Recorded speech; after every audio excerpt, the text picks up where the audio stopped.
Why is this so hard for us, this trap of love? Right. Why don't we get out of it sooner? Right. I mean, there's so many reasons. The reason that comes to mind is worth, self-worth. We don't believe we're worth, or we're afraid we won't find something as good, or what do you mean? All of it.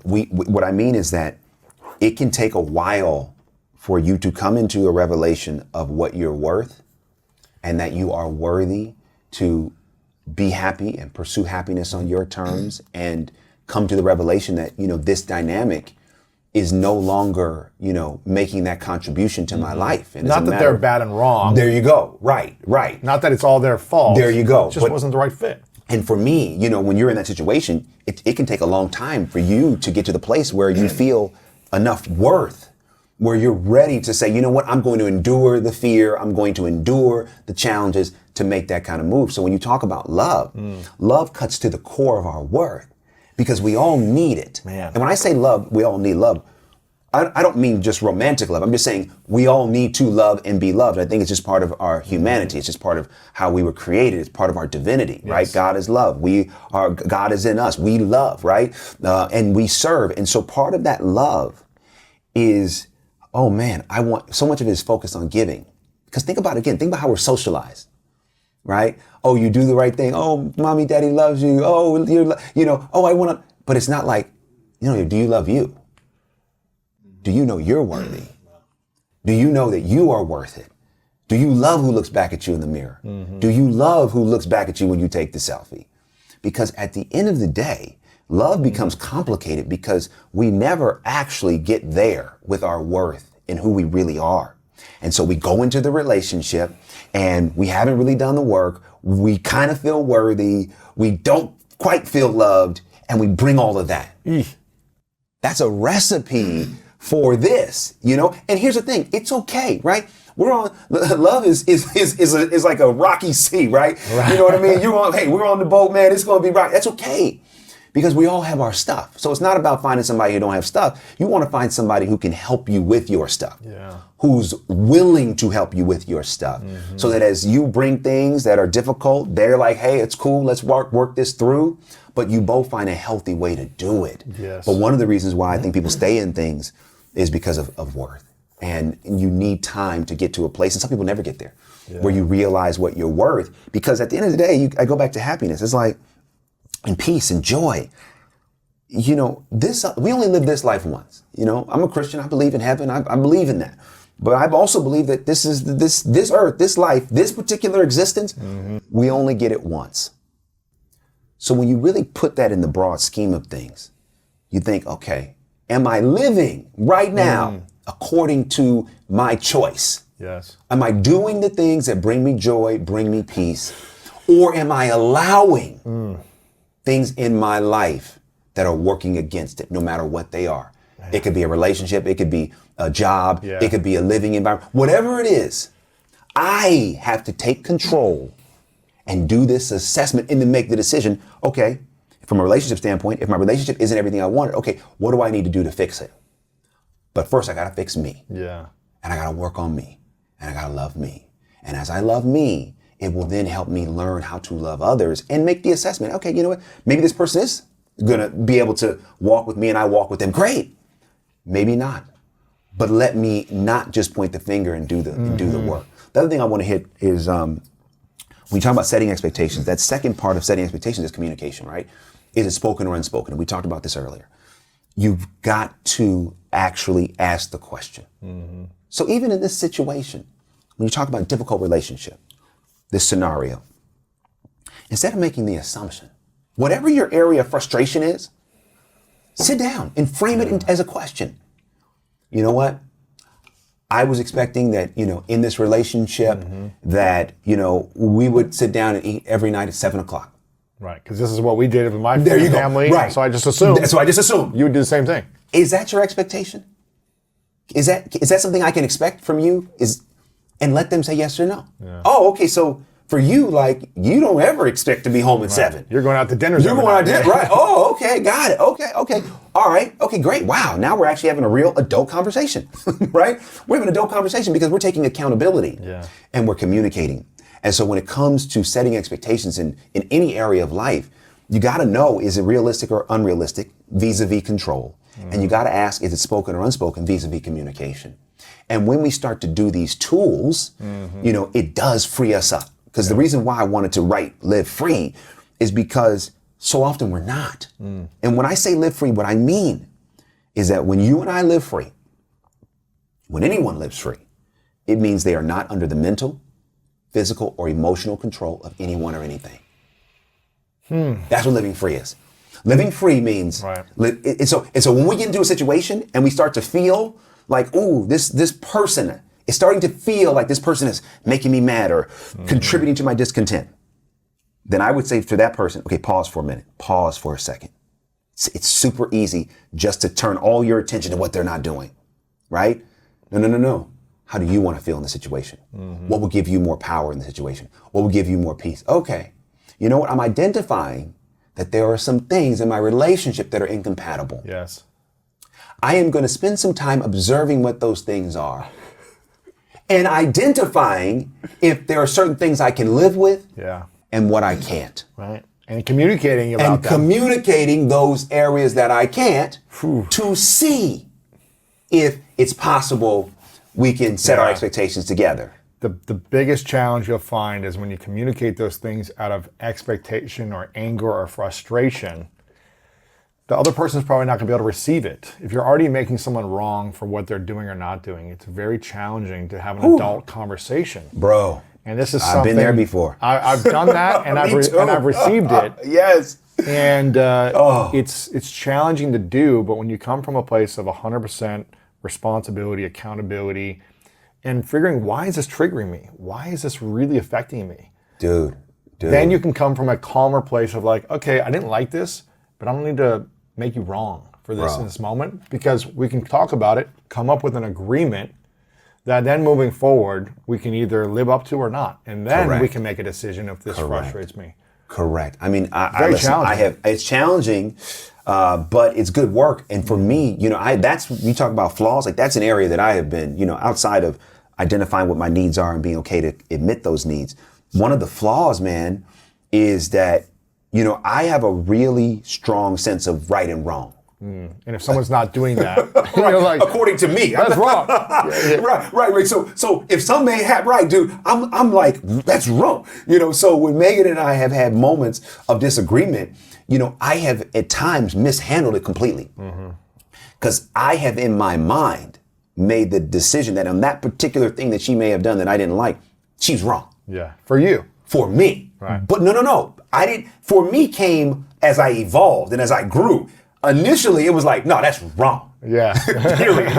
Wrong in the world. Not just wrong for DeVon, wrong in the world. So here's the problem with that. The problem is when I make the decision and judge her action as wrong, the moment I bring it up in a way of attack. Yeah. And anyone, when they feel attacked, they're gonna get defensive. You can't do that in a relationship.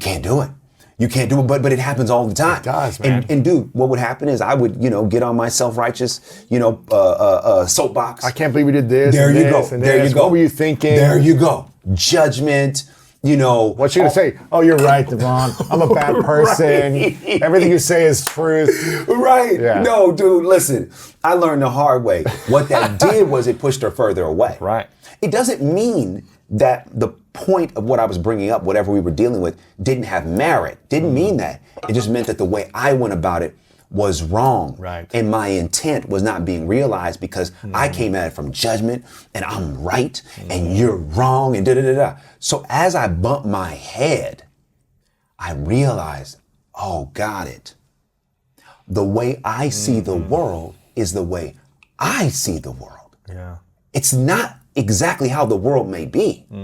So when I use how I see the world as the way that she has to see the world, I am the one with the problem. Yeah. Because I've got to understand and take into account the two different perspectives. Right. So what I had to learn to do is express it from here. My love. Yeah. When this happened, here's how it made me feel. Here's was my takeaway. Is that the right way to think about it? So instead of doing like this, I had to do like this. Oh, yeah, when you said that, I felt this way about that.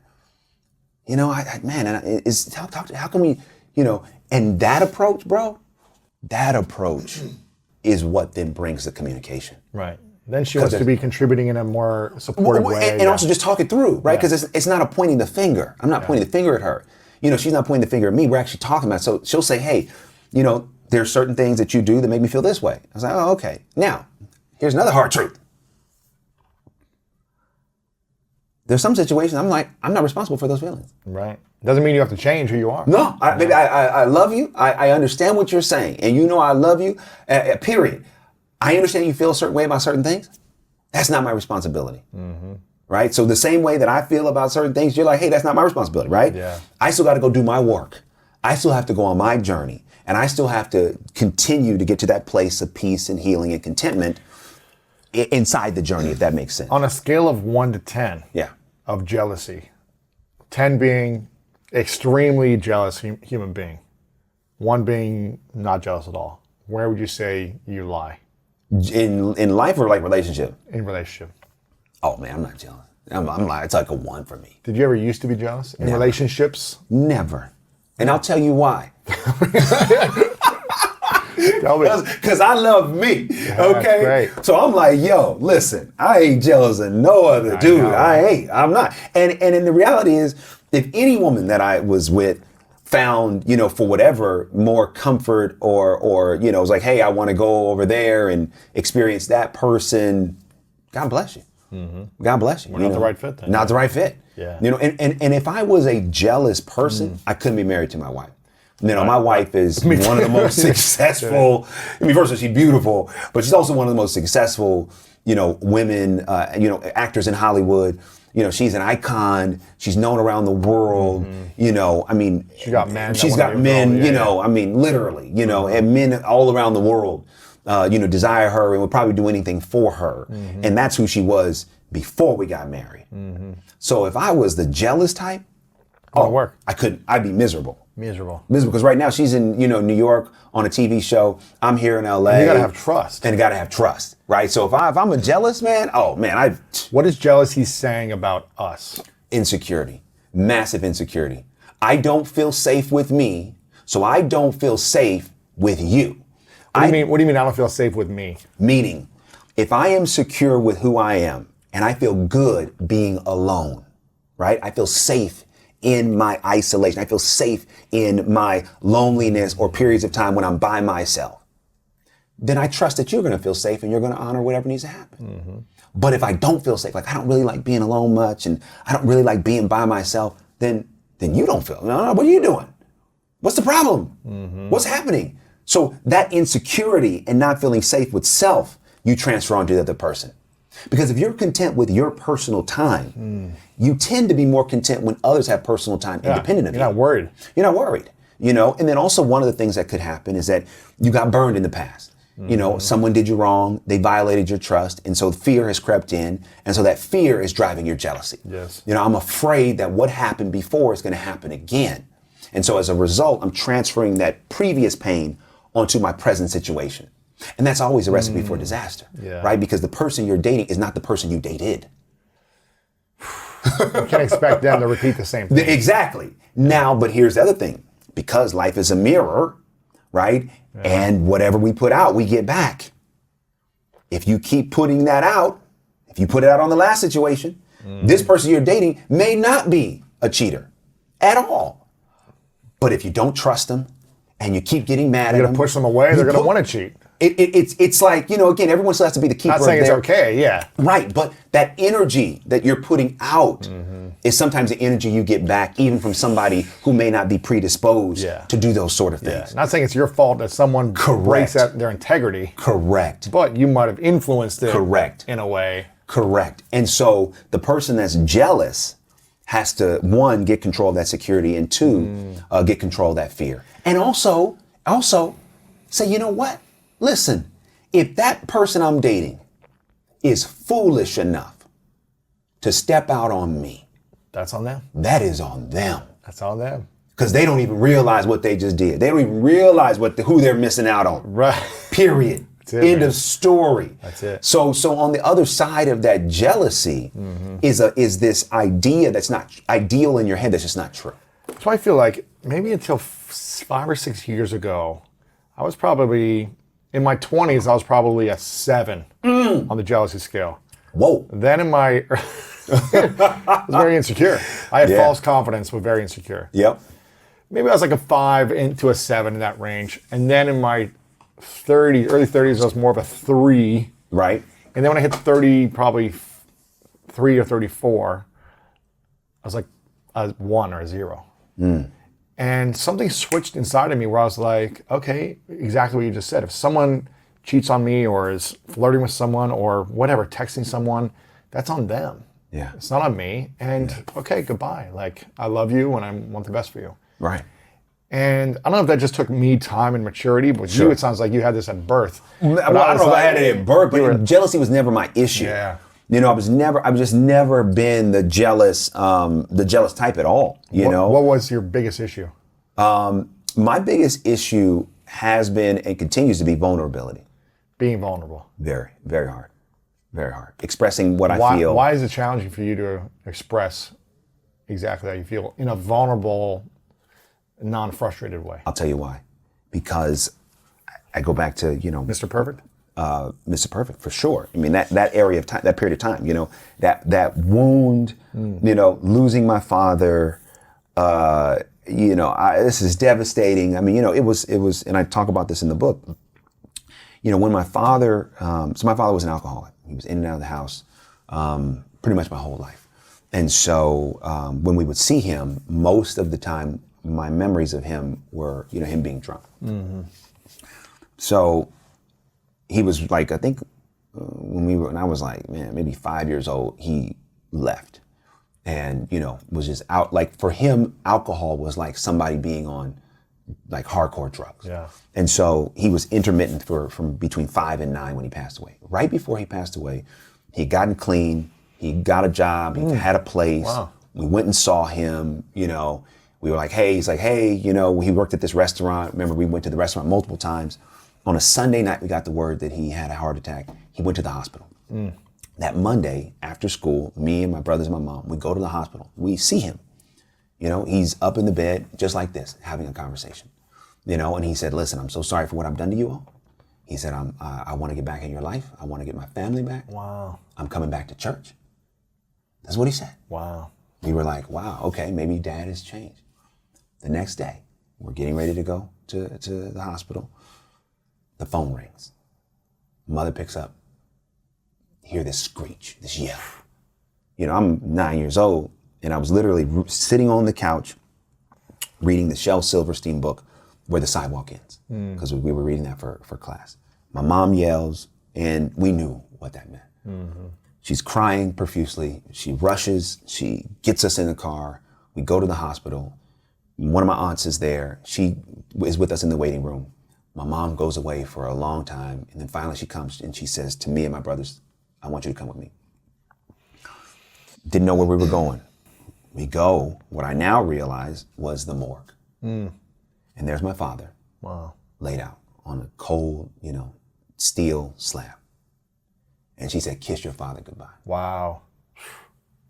So we walk over, man. And I'm telling you, you don't know what cold is until it's the cold of a dead body. Jeez. So I remember to this day kissing him on his forehead. And in that moment, I'm like, what the heck is this? I don't know. I don't know how to, I'm feeling stuff I don't even know how to deal with. So I'm just going to shut that down. Yeah. All the emotions. I'm shutting it down.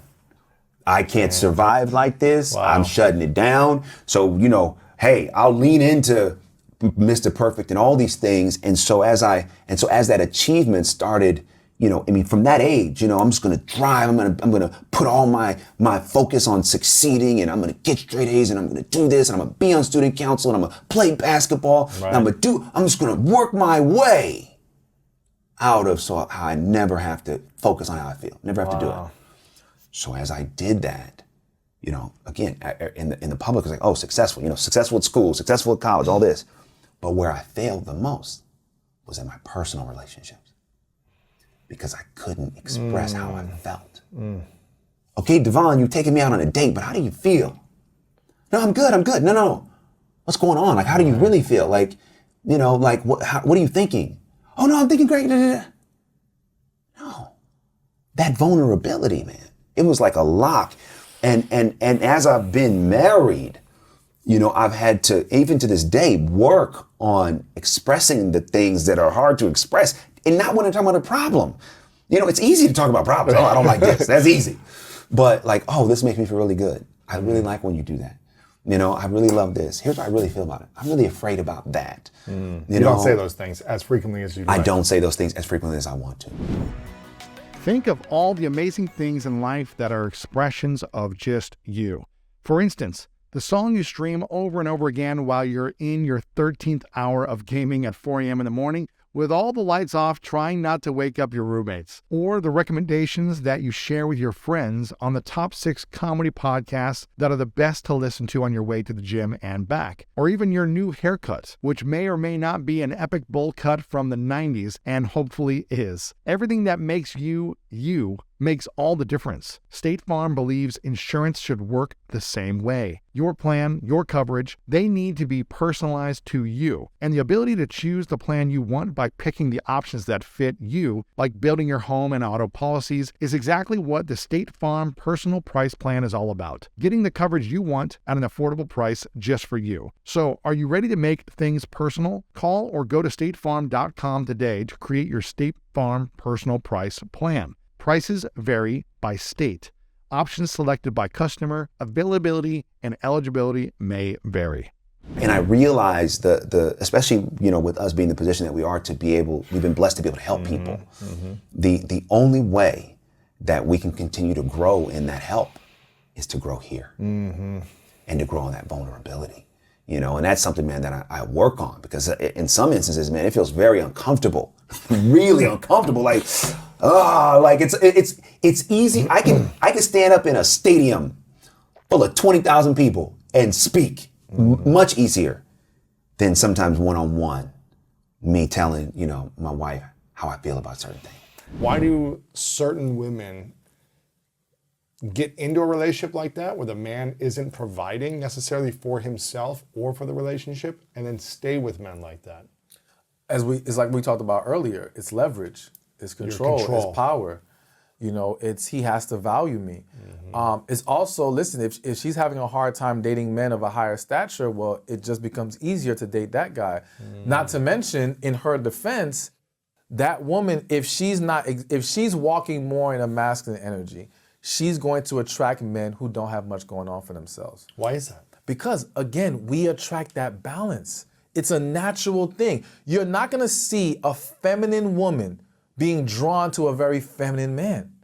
It doesn't happen like that. And that's the same way you won't see a very masculine man be drawn to a masculine woman. He may want to have sex with her. He may want to enjoy some things with her. He's not going to want to live life with her. Exactly. It's interesting. Because those energies conflict. We need balance. So what happens is that woman that's giving off more masculine, she attracts that man who he needs her. He needs her to stabilize his life. He needs her for the resources. He will tolerate that energy because he does not possess it within himself. Or he doesn't want to go out there and work hard. Or exactly. Whatever, yeah. So it's easier for him. And so, yes, she's getting more of those guys coming her way than the established man.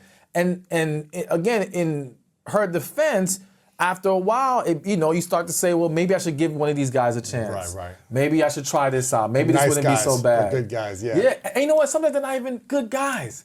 They're just guys who are willing at that time to put in more effort. So here's the thing. Like, I was speaking to Jay Shetty, and he was saying when he first got with his wife, he didn't have a job. So he was able to spend every day with her, all right? And she kind of got accustomed to this. And I bring his example to say, a lot of times that guy who doesn't have anything going on for himself right now is more available to chase, to pour into, to do whatever she needs. Spend quality time with her. Yes. Yeah. So that also allows the woman to fall into the trap of being with this guy, even though he's not really a great guy for her, because he's not doing things to provide for her and make sure she's good. But he's keeping her attention. Yes. He is feeding her the attention that she desires, and in return, taking her resources. In a lot of cases. Yeah, of course. In a lot of cases. So with this 50-50 thing, why do you think this is such a big topic, let's say in the last probably 10, 15 years, where it seems like it's 50-50 in the relationship, 50-50 spending, 50-50 taking care of all responsibilities, 50-50 taking care of the kids. When the woman needs to get up and nurse, the husband needs to get up and be emotional support during that time, share the time taking the kids to school, changing diapers, whatever it is that society is saying. Why is this 50-50 thing been so prominent, and why does it not work for both men and women? All right, so as far as why it has risen to prominence is, again, I think it's just fight for equality. We're fighting so hard and we're losing sight of the bigger picture of balance. Balance is what we need for success, not equality in the relationship. And I would argue that equality in a relationship does not actually exist. Because if you were to examine 50-50 relationships, what you will find is over time, it's going to shift to one person doing more than the other. And I would argue 90% of the time, it's the woman doing more than the guy. Because think about this, the mindset of the man who wants to do 50-50 is very different than the man who's so in love with this woman that he wants to provide for her. His willingness to even accept 50-50, he's gonna be reluctant to do that. It's kind of like going on a date with a guy and one guy's down to pay Dutch and the other guy's like, don't take your card out, I got this. They already have a very different mindset. So that guy who's open to 50-50 from the jump, the chances that he's gonna change later on and wanna take on more is not likely. He's gonna get comfortable in that 50-50 or do even less. Also consider this, even when we say 50-50 on the bills, 50-50 on the bills, in my opinion, would be 20% of your income, 20% of their income. That's not what a lot of people do. The mortgage is, let's say, $1,500 and we split it $750, but the guy, let's just say, makes $80,000, the woman makes $40,000, right. That's not equal. Right. You see what I'm saying? Mm-hmm. She's making a much bigger sacrifice than he is. Right. So that alone eliminates this idea that it's 50-50. What about the whole raising the kids thing of like, you gotta, Exactly, raising the kids. Now, of course, are there scenarios where sometimes it's the man who ends up doing more? Absolutely. But in most cases, the woman naturally gravitates to being the one who handles the kids more. Mm-hmm. That's what you're gonna find. So again, you're gonna start to see it get skewed in certain areas to where you're not maintaining this 50-50. But then if we go deeper into why this doesn't work. So one, it doesn't work because it's not really sustainable in the vast majority of cases. I'm not saying no one's ever pulled it off, but in majority of cases, it doesn't work. Number two, there was a study that shows, I believe it was a study, that said egalitarian relationships are like the most sexless marriages or the most sexless relationships. Egalitarian meaning like equal. 50-50 equal, you know what I'm saying? Sexless. Yes. Why is that? Because basically you're neutralizing the masculine and feminine polarity. The polarity of it. Exactly. It's now just neutral. Flat. It's flat. It's not, there's no excitement there. There's nothing there. It kind of reminds me of this guy, I don't want to put him on black. I don't know his name, so I guess I could say it. There was this guy on Twitter, I think it was like late last year, and he posted that how his wife just came home from like a 16-hour shift or something crazy like that, and here she is shoveling the snow in the driveway, and how he's so proud of her. Let me get her coffee ready. And the commenters ate him up. Like, they went in. But, in his mind, we're equal, we're 50-50, look at her doing all these things. But in reality, if a woman has to come home to a man that puts her in that position all the time, doesn't step up, she's gonna start to lose attraction. And you're, again, overburdening the woman. What a man has to understand, and it's actually mentioned in the book, The Way of the Superior Man, yes, where he says, don't make your woman your everything. I think what men underestimate is that women are in their head a lot. They're constantly thinking, constantly processing. So if too much is on her plate, she becomes mentally exhausted, mentally worn down. Overwhelmed. Yes. So when the woman says, I'm too tired for sex, the man thinks, well, you weren't doing nothing all day. Her mind was a million different places all day. By the time she got to this moment, she does not have the energy. When the mind goes, the body goes with it. So when you put too much in front of her, you are taking away her ability to thrive in certain areas. So as the book mentioned, you want to identify as a man, what do I need most from her? What's going to be most important from me? Let's now hone in on those things and find someone else to take care of the rest. What are the things that men need most from women in general? What are some of the things? What are the things that you think men need most from women in general? I think in a relationship. Yes, support. Support, and let me add to support by saying a belief in that man. You know, I think we need a woman that believes in us, that kind of reveres us, so to speak, has that respect for us and views us in a great light. Because again, as men, we're gonna have moments where we may question ourselves, we may feel down, and if that woman that we're with can't pour into us in that way, in that moment, with a genuine energy of I believe in you, I support you, I love you, that's gonna be tough to deal with, all right? I think also sexual satisfaction for most men is extremely important. I think women underestimate how serious of a need sexual satisfaction is. For a man. Yes, and again, it goes back to not understanding we are wired very differently.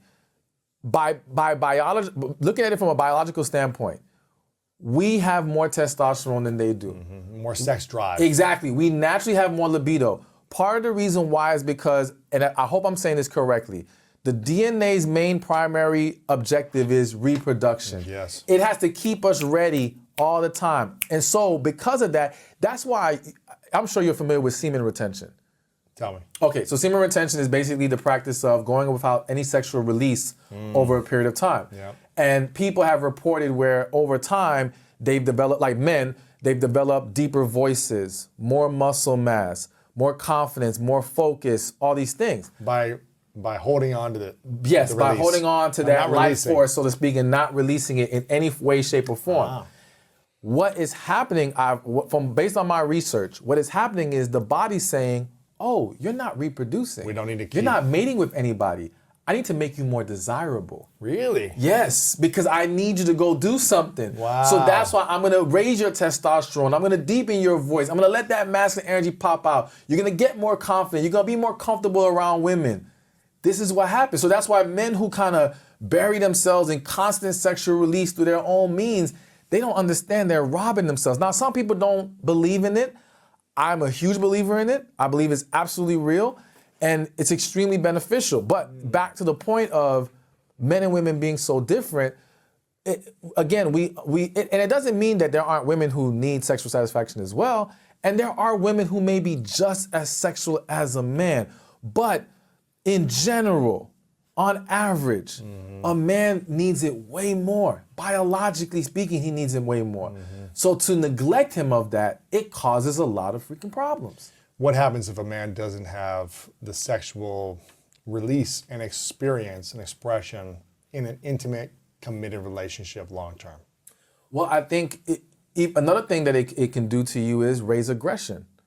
Because again, with the increase of testosterone, aggression also increases. So there was a woman on TikTok who mentioned that we need more monogamy because as monogamy decreases and less men have a partner that they can mate with and be sexually engaged with, you'll start to see a rise in rape, you start to see a rise in sexual abuse, you start to see a rise in crime. There's all these negative things that start to happen because you have a group of men who aren't getting any action, who start to get frustrated, and it starts to pour over into negative ways.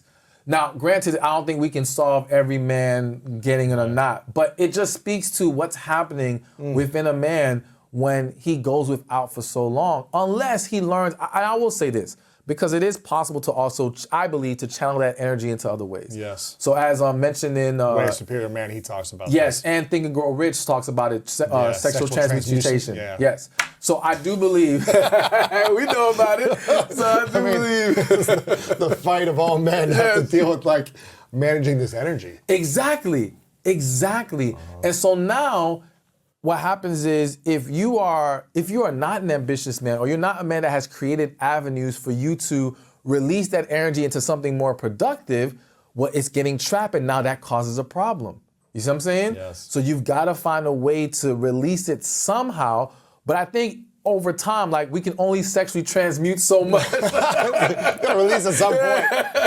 So that's just really hard. But again, there's some men who have conquered it better than others. So I'm not going to act like men can't do it. It's just not that easy. What do you think is the best way for a driven, confident, alpha, masculine man, healthy, conscious, masculine man, to eliminate distractions or temptations when they're in a committed, intimate, long-term relationship from wanting to think about other women or scroll on Instagram and dream about what that could be like and be tempted to say, I need more partners. Okay. What is the best way for men who might feel like, gosh, it's hard for me to hone this in and stay fully like present with my woman and think about, can I be with this person for 50 years and only be with one person? What is the best solution for those men who maybe women are so attracted to them because they are a desirable man. Yeah. They have a great partner, a great life, great relationship, that women are just trying to come in and steal them. Yeah. How does a man stay fully present in their relationship, fully integrous, fully committed for the long-term vision while being present now? You have to cut off everything that feeds the struggle. So if looking at Instagram puts you in that place, you can't be on Instagram. Now, I know that's easier said than done depending on a person's profession and all these different things, but literally you have to cut off all influences that push you on that path. Because it could be Instagram, it could be the music you're listening to, it could be the TV that you're watching, depending on what you're watching. And I know it's tough because you get to a point where it's like, well, I got to cut off everything almost. But the more you can remove these outside influences, the easier it is for you to be present with your partner. I remember one time there was a guy, his wife had got pregnant. I don't know if they were married at that time. Either way, his partner was pregnant. She put on some weight. He found himself less attracted to her. They weren't having sex as much. He went to get some help. They suggested stop looking at porn, stop looking at Instagram. He stopped. For 3 weeks, he looked at pretty much no other woman unless he passed a woman in the street. He said after 3 weeks, he found himself more attracted to his partner. Wow. Even without the weight loss. Now, it doesn't mean he still didn't want her to lose weight because sustaining that, it was still going to have to make some adjustments. But it did help. Interesting. Because he didn't have these other influences constantly being put in his face that makes him question, okay, what's going on here? Like, I don't like this, or, dang, I could have this too, or, Wonder what that would be like. Exactly. So it's just, we've got to know our weaknesses and where we fall short and just cut it off at the root as best as possible. I think it goes back to also communicating your needs, your agreements, your roles, responsibilities in the relationship, and making sure your needs are met as a man. Yes. If your needs are not met, and it opens the door. You're like, oh, okay. If I can't get it here, then I wonder what that would be like, or this would be like. Yes. That's why I think it's really important to have these real, honest conversations before you get committed about what your needs are. Absolutely. Maybe there's a man that's like, I only need to have sex a couple times a month and I'm happy. For me, that doesn't work, right? And maybe in 20 years it changes. I don't know, but it's like you got to be realistic and say, I've had conversations with Martha where I'm just like, this is what I'm going to need. This is what I'm going to need, and are you able to provide this? Yeah. If not, I don't want to push you on something that you don't want to do, And same for you. What are your needs? And can I provide those for you? Absolutely. And if I can't provide for your needs, you shouldn't be with me. We shouldn't be together if it doesn't naturally align, right? We should be naturally aligning, not you have to change 3 things about you in order to please me and I have to change everything to please you. I don't think that's the right match. No, it's not. There might be sexual attraction. You maybe have fun. You could be friends, whatever. But I'm talking healthy, long-term commitment. Yeah. With the least amount of pain. You know what I mean? It's like there's going to be challenge. There's going to be adversity and pain that causes by living life. But if you can minimize stress and anxiety within the relationship, I think that's the best approach. Absolutely. And talking about needs is key up front. So I'm hearing you say men need to eliminate any temptation or distractions that might get them thinking about another option. Yes. And I do What agree with else? you 100%. As the next thing would be making sure we lay out those needs and desires and make sure they're being met on both sides. Because I'm a firm believer, you can't expect this person to meet all your requirements if you're not going to do the same for them. But I do think that there's a lot of men who they don't take it as far as they need to, as far as expressing what is it exactly you want from this Even woman the to be weird, happy. crazy, Yes. sexual, like nuances. Like Exactly. you gotta go there. Yes. Even if it's uncomfortable, you feel like, man, they're gonna judge me or they're gonna think this is weird. Mm-hmm. But if you don't get that, you're gonna resent it in a year, 2 years, 6 months. Exactly. Right? And you'll be thinking about where can I get this met? And that's the key. Before the interview continues, if you feel like you're not living your most authentic life, not leaning into your purpose, and not living the life that your future self would be extremely proud of, I've written a new book called The Greatness Mindset, and I think you're gonna love this. Through powerful stories, science-backed strategies, and step-by-step guidance, The Greatness Mindset will help you overcome all the different challenges in your life to design the life of your dreams and then turn it into your reality. Make sure to click the link below in the description to get your copy today. Okay, let's get back to this video. If you can honestly say, if I don't get this, I'm good. Like I would like this, but it's not a big deal to me. I can go without it, right. cool. But if you know going without this is gonna disturb you and be a huge struggle for you, yeah, you're asking for problems. Why do you think it's so hard for men to only be with one woman? Or one woman? Or why do you think that's the struggle for men when they think about it? Like, can I only be with one woman for the rest of my life? And they're like, well, if I could just have like a threesome once a year, like it would all be, you hear these conversations, but why is it challenging? And from the men that you've met who are extremely sexually satisfied with their one intimate partner for decades, what is it they're doing differently, or how have they shifted that thinking that they need more women? So here's my current theories and beliefs that I'm not gonna lie to you, I still struggle with in some points, not because I don't believe what I'm about to say, but because if true, it's a hard pill to swallow. So I'm of belief that the majority of men can actually be happy with one woman, no problem. I view it in the same way I view business, all right?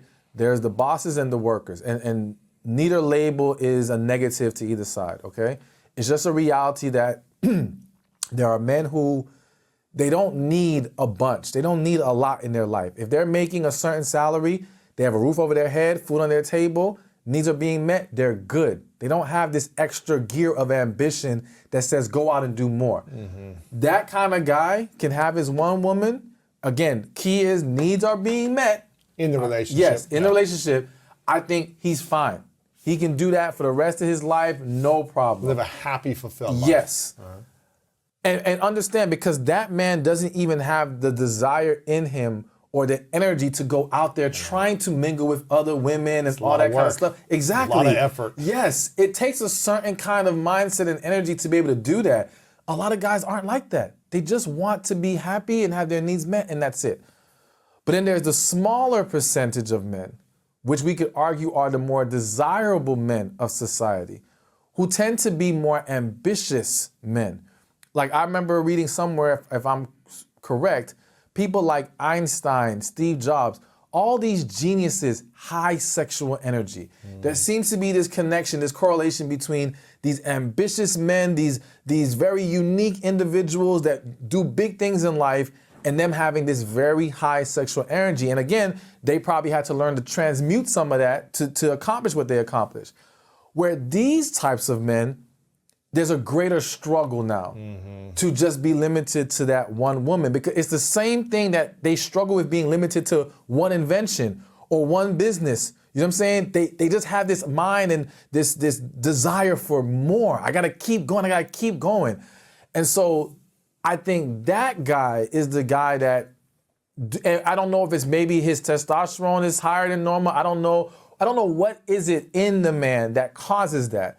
But I do believe that every highly ambitious, successful man I know, the vast majority, so let me not say every, but the vast majority of them have that struggle or don't even believe in monogamy, period. All right? Okay, finish where you're saying. Yeah, and I would say some of the ones who have, like, I feel for me personally, The thing that helps me is my relationship with God. Yeah. If I take that away, I'm not gonna lie to you. I don't know. Yeah, you're a dog. It's a wrap. Without God, you're a dog. Yeah, it's a wrap. Like, and let me just be clear. Not dog as in I would never be a liar. I'll never be playing women, taking advantage of them. None of that. But would I be all over the place? Potentially. Yeah. DeVon Franklin talks about this in one of his books about there's a dog in every man, right? Again, not like a mean dog, but like a dog that has like a desire to go get another bone out there. Yeah. You know? It's like and it's learning how to fight the dog within you that has that desire, right? What happens, have you ever met a man who's been in a marriage, let's say, or a long-term relationship with one person as a constant, but has other sexual encounters with other women, and the relationship works long-term with that one person still? Open relationship or hall passes that are aware of this, the partner is aware of this, where you still have this really happy, intimate, connected partnership between the man and the main partner. Have you met anyone like this? No, honestly. What typically happens when a man is with someone but also is with other people? Yeah, so I think, one, we have to make sure we define what work means. So to some people, it's working because they're still together. I mean happy, healthy. Exactly. Like that's the fulfilled. key. So for that to be the standard of what we call it's working, no. You haven't seen that? I haven't seen it. I'm not, I can never say it doesn't exist 100%. But what I believe strongly is that the woman accepting that is already kind of killing off a piece of herself. That piece that wants to be number one in his life, that wants to be fully loved, to feel like he doesn't need anyone else but me. And I argue that, kind of going back to masculine and feminine, to show you another difference between men, women need love at a level or in a way that men don't. Meaning that if you went to a woman and you said, or if you went to a man and you said, I will give you this woman, she will give you everything that you need, fulfill all your desires, but she cannot say she's in love with you. Will you take it? There's a majority of men who will take it. Because, hey, I'm getting my needs met. Yeah, I'm good. Well, who cares, right? If you go to a woman with the same deal, he will fulfill all your needs. He'll be everything that you want, but he cannot say he is in love with you. There's a lot of women who can't take that deal. Really? Yes. Why is that? Because, again, they need that aspect of love, that energy, that it takes things to a different level that speaks to who they are. I believe that speaks to the feminine in the woman. The feminine in the woman craves that love. We are more in, you can call it the more logical mind or whatever you want to call it, but we just want, as long as we're getting what we need, it's easier for us. Yes, we feel respected and we're being satisfied. A lot of guys are like, I'm not passing that up. If their entire story about the relationship that just ended is about what the other person did wrong to them, something is missing in the story. Yeah. That doesn't mean that the other person may not have done things that were hurtful to them. But add to it, who were you in this relationship? Absolutely. What role did you play? What did you see that you didn't want to pay attention to? What things do you wish you had done differently? What pieces do you wish that your partner had seen and accepted from you differently? Where did you wish you would have said less, and where did you wish you would have said more? What do you learn from this relationship? And if when you say what you learn is just that I want to make sure that the next person is... right, gives me what I need. Or is less of this or more of that, who do you want to be in the next relationship? Yeah. How are you going to add value? A relationship is a story of many people. It's not even a story just of two. Who was too involved in your relationship? Who was not involved enough? So there's a cast of characters in a relationship. And it's all those questions that you want to ask when you are in transition. What, I think that's it. I mean, you can, but they are both directions. If you find yourself with a spotlight only on the other person and you in a passive receptive stance, you're missing a whole pan of the story. Yeah. And you're probably more of the problem of the relationship than them, if you're just focusing on them probably. A relationship is not about this person and that person. The relationship is what happens in between. This is my view on relationships. It's not an essentialist view, this is this personality and that personality. It's the dynamic. Right. You can have a dynamic with a certain partner. You've had dynamics with certain partners. And of course, it was just the right fit between the match and the ignition. And so you had enough inside of you to react with a certain kind of, let's put your jealousy. But you may meet another person who acts differently, and you may still have a little bit of that jealousy inside of you, but it doesn't get activated because this person is responding very differently to you. And when you say, where were you? They don't say, why do you always have to ask me that question? Right. They just say, I just went to do this. It's all good, darling. I'm right here. I've got you back. And then you don't go into your chest pain. So this is very important to understand. We are not the same person with different partners. We may have certain things that come out depending on what is being sent over to us. So the relationship is a figure eight. It's what I do that makes you do something, that then makes you react to me a certain way, that then draws that out of me, that draws that out of you, and each one actually creates the other. And when you get that view of relationships, when you come out, you're in transition, you say to yourself, let's say I was with someone who completely disconnected. Okay, they disconnected. Did I push them away?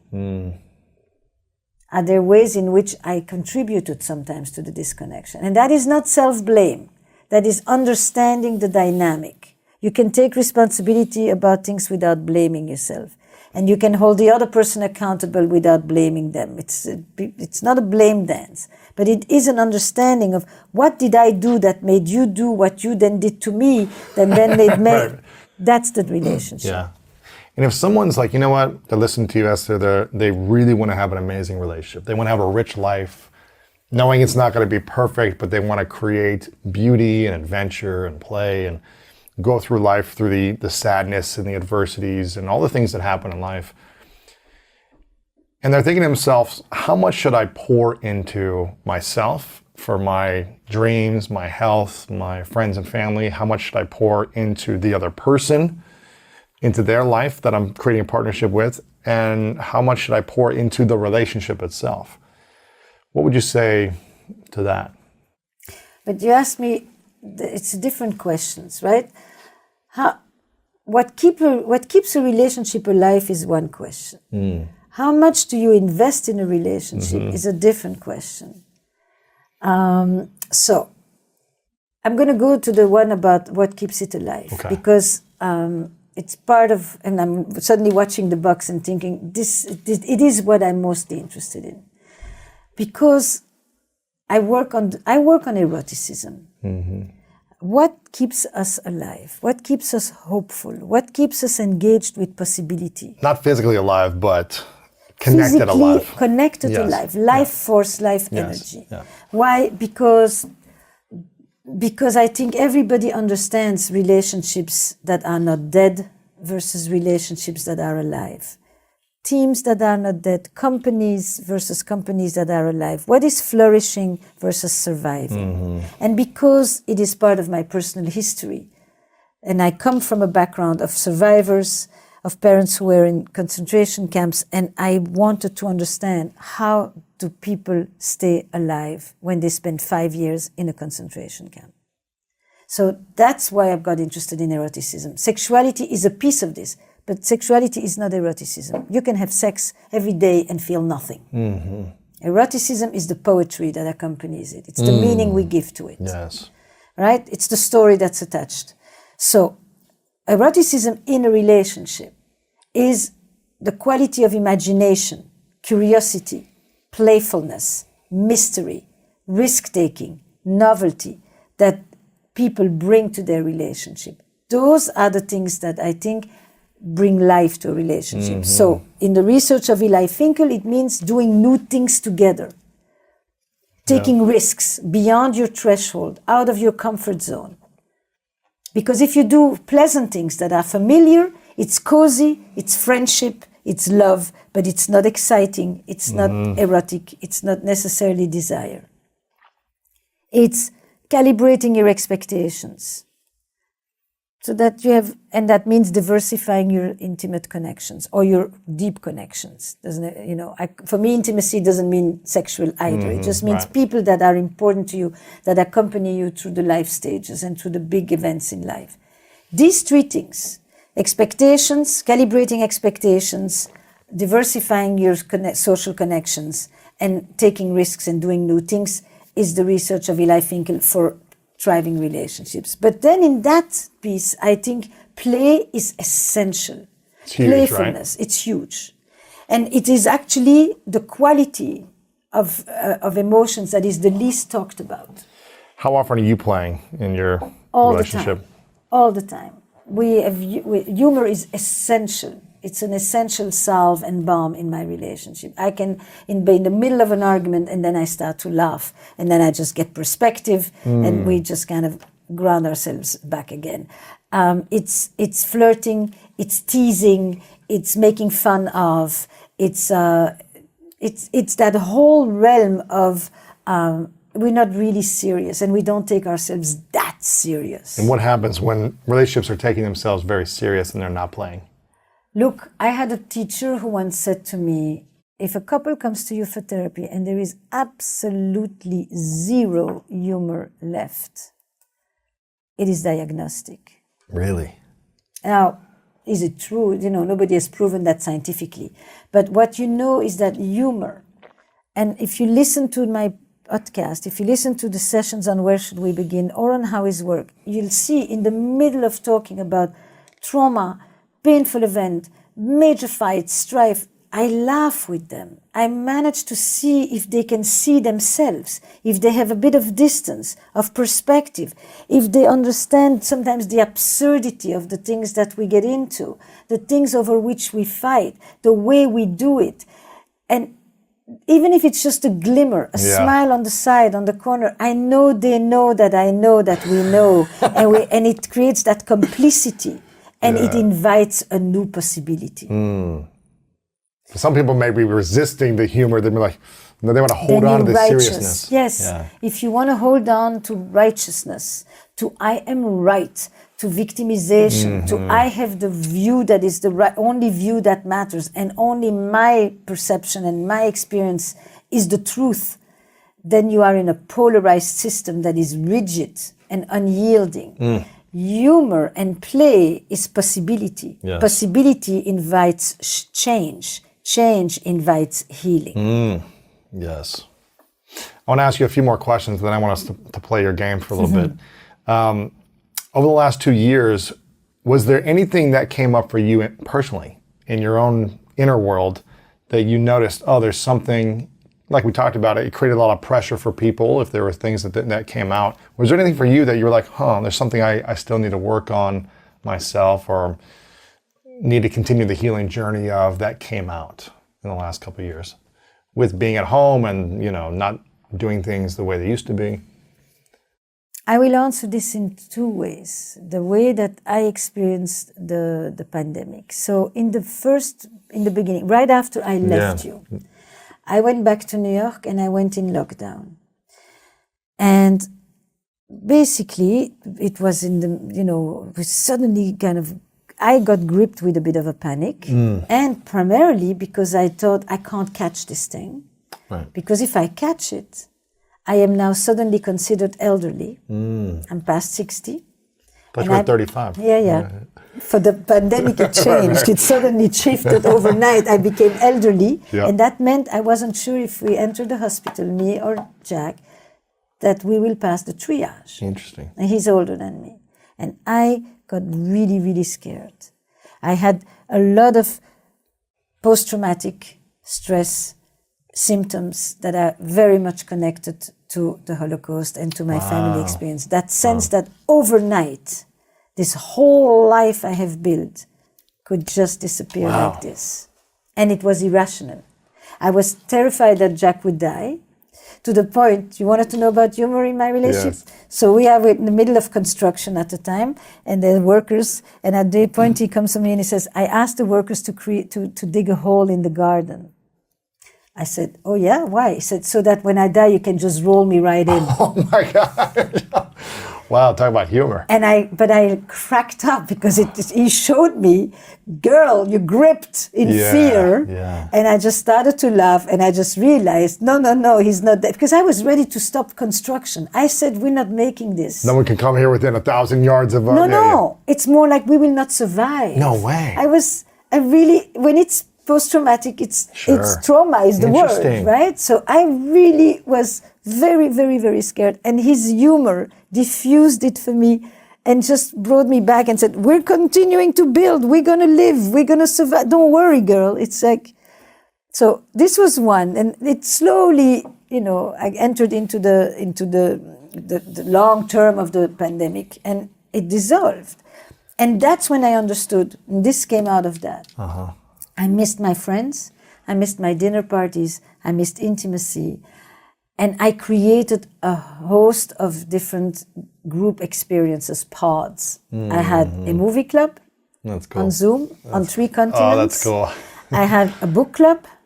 I had a yoga group that met 4 times a week still till now, that is over 2 continents. Wow, that's cool. And I had a hiking group, I had a swimming group in the summer, and then one day I said, I need to play. And I need to continue to have conversations where I learn something new. I was so freaking tired of talking about the pandemic all the time. Sure. And I said, I'm going to create a game, not having any idea of what this thing was going to become and what it represented. I just thought, I want to do something creative, and I want people to be able to talk about something that isn't just like, when you live 6 months like this in lockdown, you begin to have the same conversation. Of course, yeah, of course. So I just thought, how am I going to make couples have fun? Get energized, be curious about each other, talk about something else.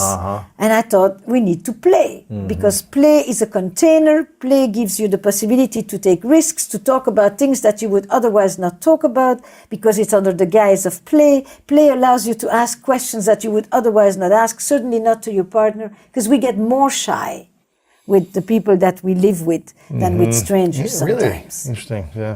You're more daring to ask sometimes questions to strangers. That you're never going to see again. Or people you've just met than the person you live with for decades on end. And that's interesting.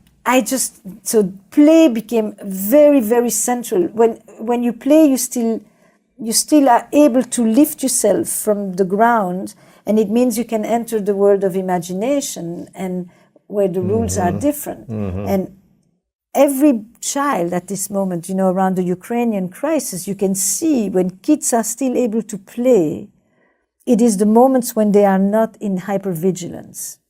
It is an essential survival skill. Yes. Underrated. And from that place came... That's great. Where should we begin? It's one of the key things. It's one of the key things in relationship and in life. Is what I'm hearing you say. Essential. It's essential. It's essential. I'd say the number one skill to master love in relationships is to remember that in every relationship there are 3 relationships: the one you have with yourself, the one your partner has with themselves, and then the one you have with each other. That's good. And I think so often we only think about the one we have with each other. We don't realize that so many of the challenges in our relationship are because of our relationship with ourselves and our partner's relationship with themselves. We think, I'm doing everything, but they don't feel better. But that's because they're going through something internally. We think, I'm giving them everything. I'm doing everything they need. I'm here supporting them. But if they've got something going on internally, they can't even receive any of that. And so often we look at it through the lens of it's just me and them. That's just not true. And so you have to remember that there was a you before, there was a you during, and there's a you after every relationship. Right. And there's a them before, a them during, and a them after every relationship. And when you accept and understand that, you can actually solve problems easier because now you have 3 things to look at rather than just one. So you can start to understand, okay, well, is that their internal thing? Is it my thing? Let's check with them. Let's communicate. Let's figure that out. You just got to really become a master of human dynamics. Yes, it's like understanding human dynamics and all that stuff. It's interesting, when I was playing sports, I remember a coach asked us at one point, he said there's always 3 teams on the field. Wow. Your team, the team you're playing against, and then the refs. Wow. There's always like, you're never just playing against the team. You got to be aware of how the refs are calling the game, how to influence the game in certain ways, how to show up differently. But it's never just you versus someone else or you with someone else. It's always like your interpretation to yourself, their interpretation outside of, there's always so much else going on. But I think, that skill of understanding there's 3 relationships in one and navigating those. I really think of that as like just learning how to master emotions. It's like learning how to be the master of your emotions, understand someone else's emotions, and the emotion that you're creating together. Speaking of creating together, you mentioned this a little bit before about conscious love, having agreements, principles, boundaries, and rules, which I think is a great thing. Most people don't have that. They just have assumptions and expectations. That goes more into toxic love. Yeah. A friend of mine, Ryan Holmes, told me this years ago when he got married. I was like, what has made this like a healthy relationship for you? He was like, we created what did he call it? Like a family vision. We actually sat down and we created like a family crest, like a sign, a symbol of what we wanted to mold together to build our family. Something like they used to do in England like 500 years ago. But it's like, and he said, doing that allowed us to get clear on our principles, what we wanted to really step into, how we wanted to serve each other and our communities, our families, and the world. And I thought that's cool. Is there anything that you have around building kind of like a relationship motto, crest, vision? Is there anything you talk about around that? Yeah, I talk a lot about how there's 3 things. You've got liking someone's personality, you've got respecting their values, and then you've got a commitment towards helping them get to their goals. Right? So that's my definition of love. My definition of love is when you like someone's personality, when you respect their values, and you're committed to helping them towards their goals. Which means you have to know what your values are and theirs, and you have to know what your goals are and theirs. And someone asked me the other day, they're about to get married, and they said, Jay, what's your advice? And I said, do you know your partner's top 3 values? And they struggled. They're like, I think so. Maybe and they were friends saying, and family. And, exactly. Like very broad things. Yeah. And I was like, well, what does that mean? Like, what's the hierarchy? Like, what's the order?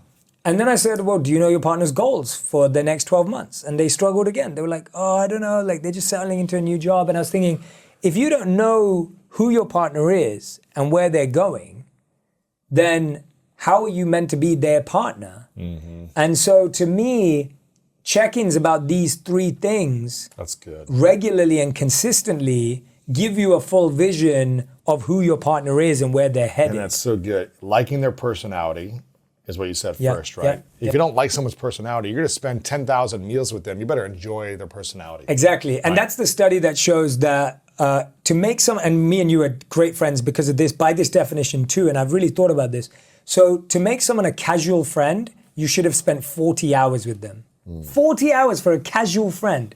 If you consider someone a good friend, you have to spend 100 hours with them. Wow. And if you consider someone a great friend, you should have spent 200 hours with them.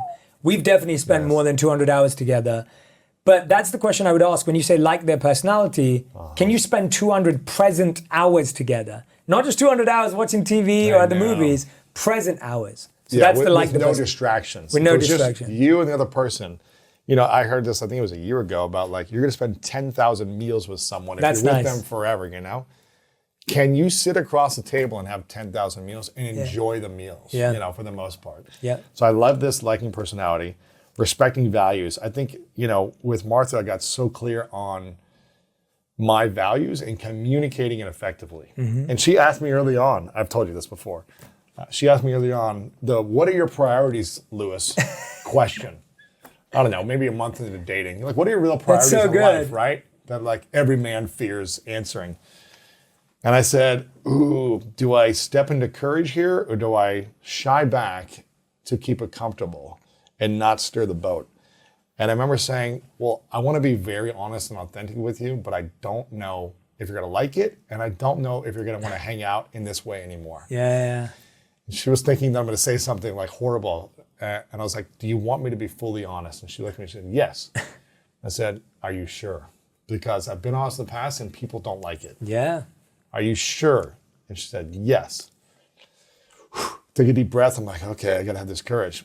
Because I just know that I thought that she wouldn't like what I was about to say. Yeah. And I said, okay, here are my three main values in order in life. Number one is I value my health. And that needs to be like my top priority. Because if I'm sick, I can't do really anything. So I need to take care of health first. And you need to support me in making sure that I use my energy to do that on a consistent basis. You can't pull me away from my health or healthy activities or make me feel bad for going to the gym or whatever it is. Number one. Number two, priority number two is my purpose, my mission. Like in the season of life, the mission that I have right now, and that's being all in, focused on that and not feeling bad about it, not taking time away from it, not being resentful of it, any of those things. That's priority number two. And I was like, no woman wants to hear from their man or potential man that they're not their number one or number two priority. Yeah. And I said, then number three would be my relationship. If we're going to end up dating together, it would be us. Yeah. And I said, that doesn't mean you wouldn't be like, I would never have time for you. Yeah, I'm not going to choose the gym over here. Yeah. But I need to make sure those first two priorities are set in stone so that I can actually give to you more. So that I can be more present with you, so I can give you fully, abundantly, and we can do all the things you want to do. You're going to feel like number one, but you need to know that number one and two, I have to do these first. So good. And you will feel like the most important person in the world. Yeah. But if I don't feel healthy, if I'm being pulled away from my purpose and my mission, I'm not going to be good for you. Good. And she looked at me, she goes, this is amazing. And she goes, I can imagine Vanta saying she goes, that's amazing. I love this. And I go, really? Because I'm thinking like, I've experienced and I've heard other people experience that if you're not making your woman your number one priority, if you don't put me first over everything, then it's like a stressful experience. Yeah. And for me, that goes back into toxic love. And it's not about you aren't my top priority. It's prioritizing health and purpose and service, whether you want to call it the same level or just above it, so that you have the energy to be present to your relationship. At least that's for me what I feel like a man needs to be in their relationship. They got to be on purpose, right? And she told me, I love it because I've never been with a man who had a purpose. I love that. They always made me their purpose. And after a while, it doesn't feel good. You're like, but go out and do the thing you want to do in life. Like, I don't care if you want to, serve 2 people a day, but go do something that you're excited about, not just make it about me. Yep. And so give me your thoughts on this, this idea, or this philosophy. If you think that's in alignment with your 8 rules of love, or if you think that's I'm crazy and I just got a lucky one who just accepts me for that. I love it. So it's really interesting you say you did that, because inside my book, 8 Rules of Love, I actually talk about how I gave a client that same exercise. So I asked them to rank their top 3 priorities in order, and I was coaching the couple. So the man wrote, you, the kids, me, and she wrote, me, the kids, you. And it's so funny. He was so upset. Like he was. Oh, go ahead. Go on. Go ahead. Go on. This is funny because I want to unpack this because I went to Caesar Milan, the dog whisperer, and I took my team to do like a full day leadership training, which you got to take your team one day. So cool. And I'm always scared Caesar's going to give me a dog. That's why I don't go. I know, right? I'm so scared. And he talks about the dynamics, at least in America, of married couples, where if he asked most women what's the priorities in the relationship, it's like mom, kids, dog, then the husband. This is what he says a lot of women say. It's like the husband is last because they get this unconditional love from the dog, but that's after the kids. Oh my gosh. And then husband. And he's like, we've got it all backwards. We need to be, the parents need to be leading the pack together, side by side. Yes. Right? Yeah. So anyways, I don't want to... No, I love that. That's a beautiful point. Yeah, so you said he had one thing, which was her, the kids, and then himself, and she had herself, the kids, and then the man. Exactly, right? exactly. And so what happened from that dynamic? Well- and what happens when you enter or are in a relationship like that? Well, he was distraught and he was really upset because he was just like, how can I be third on your list? And even more than that, he was actually upset that she put herself first. That's what he was more upset about. He actually wasn't that upset about being third. He was more upset about, how are you first for yourself? How is it not the kids? Yeah, or the kids. Yeah, How is it not the kids? And her response was similar to yours, that I want to be present, energized, and my best for you and the kids. I don't want to give my leftovers to you and the kids. And I often say this to people, like, if someone is emotionally and energetically dead, how can they keep you alive? It doesn't make any sense. Right. And so what we have to understand is someone's not being selfish by focusing on themselves if they're doing it with a selfless spirit. That's the key. Yes. So you may meet a man who's not like Lewis and says, yeah, I'm first for me. I'm first. And they're only doing that because they think they're first. There's no, I'm going to take care of myself so I can be better for you. Yes. That's the spirit you're looking for. So you're looking for someone who's selfish with a selfless spirit. Yes. Not just someone who's selfish. Right. And there's a difference. True. And it could sound like the same thing. It could even look like the same thing. You could meet someone who says, I'm dedicated to my purpose, I'm dedicated to who I am, but it's not anything to do with you. And I think that's the difference. People who prioritize self-care in order to serve, that's the self-care we want in our lives. And so that's what I encourage in people, that you should always take care of yourself so you can take care of your Yes. partner, so you can take care of your kids. You're not just taking care of yourself like it has to go somewhere. And being lazy about everything else. yeah. Exactly. But do people even really want to stand out to have a committed long-term relationship? Or are they more just, they say they want the commitment, but their actions don't back it with just constantly being surface level or constantly being a part of the noise as opposed to trying to stand out? I feel like they might try to, especially with guys, it's like, okay, maybe it seems like more women want to be committed than more guys want to be committed. Well, that's a tricky one. Most people, I believe, who think they are evolved enough for a relationship are not. Right. And When do you know for you a should long be- time, by the way, I count myself in that category, where I Me too. thought I Me was. too, man. I really thought there were times in my life where I really thought I was a great guy. It wasn't that I was ever a nasty person. I was never a mean person. I wasn't the great partner I thought I was. It's not like there are times in my life where I thought, God, I'd just be a great partner to someone. And I was not ready to be a great partner to someone, because I think the first time you really give yourself to something, really commit yourself to not just your own happiness and your own needs, because that's what most people talk about when they talk about a relationship, is their needs, their happiness, right? How good it feels to be in a relationship. It's about them. But it's not about seeing someone else, truly seeing someone else and understanding who they are and understanding what their needs are and supporting them and their happiness and their goals. It's a great relationship when you stop thinking about your needs and you just say, I'm going to give to this person and look at them from a place of understanding and want to bring them so much joy and fulfillment, and not expecting a return, but hopefully the other person is saying the same thing to about you. Well, yes and no. There are a lot of people who, on that idea, that ethos, have lived a very masochistic life for a long time. Really? That, by the way, what you just described could describe one of two things. One beautiful, one terrible. What you just described could either be an extraordinary relationship of two givers, or it could describe unrequited love.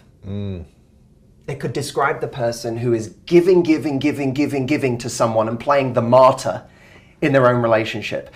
They keep ignoring me, they keep, not meeting my needs, they keep being selfish, but I I'm just going to show up and be my best partner. and love them and give my all. And one day they will turn around to meet me in that. Right. Many people have caused tremendous suffering to themselves and wasted a lot of good years.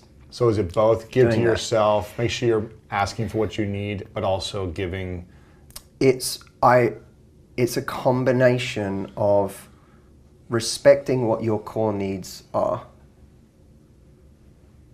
What do I need? Like when it really comes down to it, what's my standard for what I need? Now, how exactly someone meets that standard that's where the messiness of relationships comes in. Because you say, I want to be respected, and then someone does something and you go, I don't feel respected, but they go, but that doesn't mean a lack of respect to me. Right. So now we have a whole conversation on the execution of a standard. Oh my gosh. And different definitions of what meets that standard. That's where the confusion comes in, and that's where we have to have some really loving, cooperative conversations to figure out, am I being, this is one of the hardest parts of a relationship, am I being reasonable in asking for what I'm asking for, or is this my insecurity speaking? Oh, wow. You know, which one is talking? And sometimes we're so close we don't even know. That's the danger. That's, by the way, I see one of the most valuable jobs I can do for people in my work is not to be a smarter voice than they are. Because people can be great. They can, when it comes to their friends or people around them or whatever, they can be very smart. But to be an objective voice outside of their drunken haze, because we're so close to something, we're not sober, and now we don't have logical answers to questions because we get to the point where we're arguing about something. I don't even know if I'm right. I don't know if the thing I'm saying is if I'm being the insecure one or if I'm being the reasonable one. And sometimes we leave a situation and we go, God, I was insecure. And sometimes we leave and we go, I can't believe I let someone convince me I was crazy. Right. They were the one that was doing the wrong thing and they convinced me that I was nuts. So how do we step out of that emotional feeling where we're feeling overwhelmed or disrespected or hurt or sad or like the relationship didn't meet an expectation or communication was off, and we're in it and we're communicating and we're both frustrated? How do you step out and look at it from a different point of view so that you just don't keep repeating that conversation over and over? I mean, and don't hurt it further. Yeah, I think we have to have a really healthy combination of always questioning ourselves and saying, where is this coming from for me? And would it really hurt me to compromise on this standard? Would it be the more loving thing to do to understand this about my partner? But in order to, that needs to be combined with a simultaneous respect for ourselves and what we need. And to, I think, go to a situation and say, okay, I want to be the most understanding, compassionate, loving partner I can be, who doesn't inhibit or limit my partner, who supports them, wants them to do great. But I also need to recognize that it's not, what was I saying? I lost my train of thought. I need to be the person that can be understanding. What was I saying? Be understanding of my partner. You want to be the most understanding of someone else, but you also have to know your own needs. Be understanding of someone else, but, oh, that's right. I need to be the person that is understanding of the needs of my partner and what they want. But at the same time, what was it? I need to be understanding of my partner's needs. That was it. I need to be understanding of my partner's needs, but the context of me being super compassionate and understanding needs to be that I am, that this is happening in a loving environment where my partner wants to be my teammate. Mm-hmm. If we're in a situation where our partner isn't showing empathy for us and isn't, if you feel they're not trying to, that we're always coming to that side, that's a problem. That's tough. That's a problem. There should be I see where you're coming from as well, type of energy and communication. Right? Exactly. Not just, I'm not getting what I want, you did this wrong. You need to feel you have a teammate. Yeah. And a lot of people feel like they're constantly being understanding, but they don't have a teammate on the other side. I'm constantly trying to grow and understand your position, but I don't feel the same from your side. That then becomes a problem. How do you have the conversation so that it switches or it becomes more of a equal partnership and teammate? If you feel like you're the only one being on the team, how do you get the other person? I think we need to communicate a lot about the spirit of the relationship. You know what I mean? Like Not keeping score. Yeah, like pride is a very hard thing to give up in a relationship because we become competitive often very quickly when we feel threatened, when we feel vulnerable, when we feel our partner's done something to hurt us. Now how do I score a point, or how do I? Right. And that's just once you get into that cycle, it's like it spirals. One person has to be prepared to break that cycle. I'm not going to do that game.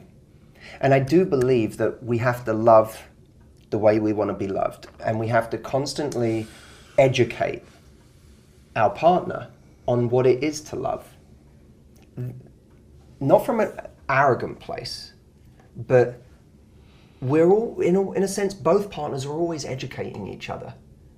By you do something I don't like, and if I have a loving, compassionate response to that, I'm also showing you what I want this to be in reverse. When I do something you don't like, Right. here's the response I want. I'm not attacking you. Not a game-playing response, not a, like if you see a partner, you're in the early stages of a relationship and you feel your partner was really flirting with someone over there, having a conversation about something that made you feel uncomfortable, but from a loving place and from a kind place and from a place of, that made me feel, it hurt me to see that, and not, I'm going to blame you and I'm going to do this, I'm going to get angry, but that, that made me feel uncomfortable. Bringing an energy like that, most people aren't used to that in a relationship. We're not used to that standard of communication. We're used to doing something and then someone attacks us. Reacting. Yeah, exactly. So I think we're constantly educating. What's it going to take for us to not react to a situation where we feel hurt or like our expectation wasn't met from our partner, and come from that place? God, it's so difficult. Because why do we react so much? Sometimes it's just space. Like how I need to take a moment to process something so that I can have a more evolved response. And not react. It's funny, I've been, the relationship I've been in, which is newer in the last 5 months, I want to talk about something right away and address it. She doesn't want to talk. She wants to have space so she doesn't react. Yeah. So she'll say like, I don't want to get angry at you. I don't want to yell at you. That's not the type of person I want to be. So I'd rather just not talk. And then I'm in limbo and I'm like, I just want to like resolve this thing. Let's at least communicate, and then we can move on, as opposed to holding on to something for half a day or a few hours. Yeah. Here's the thing. Space is easy when you get a text you don't like, or when you see something you don't like from afar and you're not going to see that person for a few hours or till tomorrow. Now you have space to go through, I'm angry, I'm really, really angry, I'm upset, I'm sad, I'm hurt, I feel rejected, I don't feel enough. You can kind of cycle through those and then have a couple of sensible conversations with people whose opinions you respect.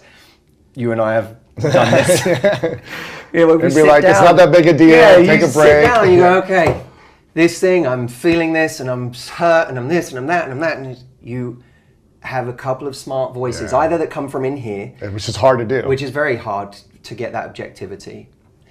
Or that come, from just one or two people whose opinions you really respect, who aren't going to tell you what you want to hear. Yeah. Who aren't going to tell you, you're so right to feel that way. Get angry. You need someone who is brave enough and close enough to you and smart enough sometimes to recognize, I'm concerned that you're overreacting to this. And that this reaction is not going to serve you. Yeah. And that I think you need to bring this energy to the conversation. That is extremely valuable. What's hard is when you get information in real time and you're with the person and you're in the same room, and now you're dealing with trying to process and create that, okay, I'm trying to get to a more positive place here while being asked to communicate in real time. Well, real time elicits reflex responses, and reflex responses are often very harmful to a relationship. It's the reflex responses are often based on instinct, and instinct is very, very dangerous. False instinct. We're so often told, trust your instincts, and that's just not often great advice. If you're not emotionally intelligent and if you're jealous all the time, then having a jealous instinct isn't necessarily the best thing. But some of these instincts are kind of hardwired, right? What we're doing with a lot of our better nature is overcoming certain programming that we have. In a riptide, you get pulled out to sea. Your instinct tells you in that moment to swim back to shore against the current. Mm-hmm. Ignore the riptide, I just need to get back to shore. Which is stronger, you or the current? The current. And it will drown you. You will exhaust and drown before you get back. True. So until it washes you to shore, just like right. So in that moment, fighting harder won't save you. Thinking clearer will. And thinking more clearly means I need to swim sideways. I need to swim parallel. Let it take me out, swim further, or swim parallel, because I'm giving myself a longer journey. But then when I'm out of the current, then I can swim back to shore. Yeah, that's true. Now instinct won't get you to do that, because that requires thinking clearly. Instinct will drown you in that moment. And in a relationship, in dating, your instincts will get you killed. That's true. Your instinct says, a woman goes on a date with a guy and has a great time, and your instinct says, clear the calendar for the next 3 months. We found him. Right. We did it, guys. We had an amazing night. Clear the schedule. We were connected on every level. He's awesome. We have a great connection.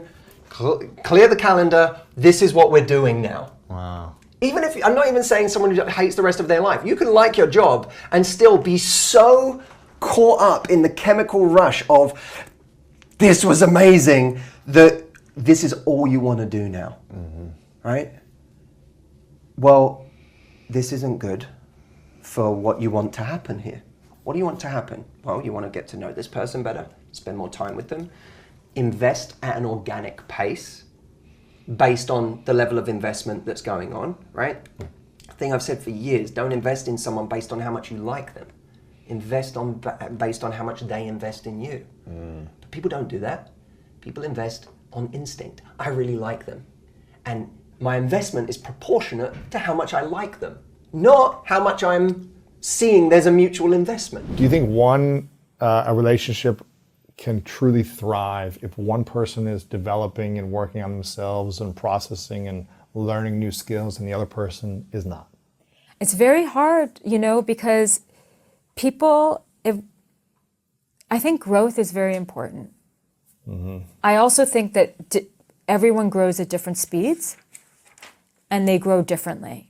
So whereas therapy has been very impactful for you, for someone else it might be something different, right? There's many paths. Doing something, yeah. Right? And I think that people grow at different speeds, and I do think that you have to love someone as though they would never change. Though the funny thing is, it's like we want everyone to sort of grow, to evolve. But we have to. It shouldn't be on their terms, right? That's why I told her. I said, "Listen, I'm committed to my own growth. I'm going to continue to grow and evolve. Yes. But you've got to accept me where I'm at. Yes. And if you don't accept me where I'm at now, and you want me to change right now into something that's going to make you happy, this is not going to work. Or fall in love with potential, which is a trap. You cannot do that. No, you cannot do that. And also, what defines growth? Yeah. How do you know that you're growing? Because some people will say, they'll go on a retreat or do ayahuasca or do something and be like, oh my God, all of this, And And the other person's like, whoa. And then that doesn't mean that the other person's not growing. So it's like what really, I think growing as a couple is really important. That's why I said we've got to do, what do you call it, coaching or therapy? I love that. Committing to it together. I love that. Individual on our own and then together. I love that. And she was like, yeah, I'm down. So she has her own coach that she works with every 2 weeks for an hour and a half to work on her own stuff individually. I do that as well individually, and then we do it together. I love that. And From the beginning. Which has been huge for us. Oh, I think it should be non-negotiable. That's why I said, I was like, this is a non-negotiable for me. Yeah. If it's not something you want, then find someone else, and I'll find someone else or whatever, yeah. Because guess what? No matter how much work we do on ourselves, we're going to be triggered. And that inner child is going to come out screaming, and we're going to be like, a total ass sometimes. And, we're going to have to apologize. I mean, being in a relationship means that you have to know how to forgive and forgive often, because oftentimes we will make mistakes with the person we love, and we didn't even realize that we were doing that. I mean, how many times have you hurt someone's feelings and that was not your intention? Yeah, so many. So many. Yeah. So many times. So I love, if more people, because the problem is that most people enter couples therapy when it's too late. When it's probably not going to work out. Yeah, when there's just too many problems and too many things to unpack. I mean, yes, it can work, it can help, but if you can do this stuff preemptively, it's huge. Anything to prevent resentment. And pain and suffering and frustration. Anything, to foster honest conversations, you're gonna win. Even if you end up breaking up, you're gonna still win, because at least it won't be the kind of breakup that destroys you. Yeah, this like that traumatizes 6 month, you. like exhausting, painful, exactly, hurtful back and forth. Yeah, and that's you know what? That's trauma. Oh yeah, huge. Yeah, and that'll hold people back from opening their heart in the next relationship. I see it all the time. Yeah, people are walking around so wounded and so closed. What is the most unpopular thing or truth about relationships that most people don't want to know? I'll tell you straight up that every relationship you've ever had one thing in common, and that was you. Just like every relationship I've ever had has one thing in common, that's me. It's not that all of them cheat, it's that you keep cheating, you keep choosing cheaters. It's not that, all of them are narcissists, it's that you're choosing the narcissist. Right. It's not that, all of them are this or that. You're choosing them. You're part of that. And it's such an uncomfortable truth, because, people don't want to see that in themselves, but it is the path to your freedom, 100%. Every relationship we have ever had has been a mirror, and it shows us where. Sometimes it reflects back to us where we've done a lot of work, and it's lovely. Sometimes it reflects back to us how wonderful we are. And oftentimes in our past, if it hasn't worked out, it's going to reflect where our self-worth is, where our immaturity is, where our trauma is. Every relationship we've ever had will reflect back to us the relationship we have with ourselves, period, end of story. And if one cannot actually accept that, they're just going to keep repeating patterns. Guaranteed. Yeah. Guaranteed. If your picker is off and busted because... Man, mine was off for years. Yeah, because, whatever, you're addicted to the chaos, or daddy did this, or mommy did this. It's familiar. Of course, it's familiar, and this is very real. I don't mean to say it cavalierly. I mean, it's real. But then you have to recondition yourself to understand what a healthy person is, and go for that and become healthy yourself. Because most toxic relationships, of course, there are abusive relationships where there is actually a very clear victim and a very clear perpetrator.